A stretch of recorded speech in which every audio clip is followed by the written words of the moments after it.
बाड़े बाड़े कांदुछि बापा केते गेलो बसर रे झियो को बड़ करिथिले। झियो बड़ हेबा परे धूमधाम रे झियोर बाहाघर करिथिले।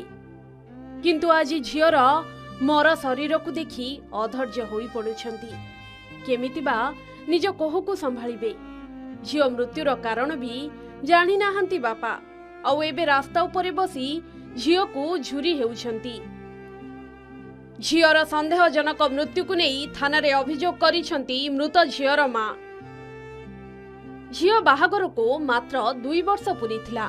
सुनार संसार गढ़िबा पूर्वरु अनितांक जीवन रे पड़ीगला पूर्णछेद। रायगढ़ जिला गुणपुर पौर परिषद 17 नंबर वार्ड विक्रमपुर गां दंडासी साही रे बाहा होइथिले अनिता मांडांगी। गत 2 वर्ष तले झियो अनिता को बाहा देइथिले घर लोके। किंतु एबे अनितांकर संदेहजनक भावे मृत्यु होइछि। अनितांको बयस मात्र 20 वर्ष। अनितांको निज घर रामानगुड़ा ब्लॉक नालपंडा गाँव रे। गुणपुर पौर परिषद विक्रमपुर दंडासी साहिर हर्ष कुंभरिका को अनिता 2 वर्ष तले विवाह करथिले। किंतु अचानक एमिति तांको मृत्यु हेबो बापा मां केबे भी कल्पना करि नथिले।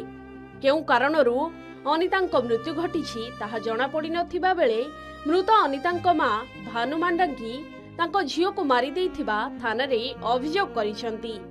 घटना स्थल रे गुणपुर पुलिस पहुंची मृतदेह को जबत करी घटनार अधिक अनुसंधान चलाइछि।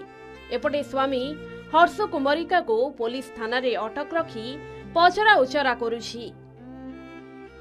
हम गाँ झियो विक्रमपुर चौक आसले भाई चंदी आरएस को से राति फोन करते शाशु ससुर को फोन कर आम समस्ते मरगला बार समस्त आसिलु से मरीजा देखा मार मर देखते गाँ लोग समस्त आसी अटेंड हेलु अटेंड थाना एफआईआर देचु कौन बोले मरीगला मार से 2 दिन रही बोल के आसिला आसिला रविवार आइला सोमवार गला मंगलवार हमको फोन करले मारी कर मरे देले आसिला बेलू से मरण होई।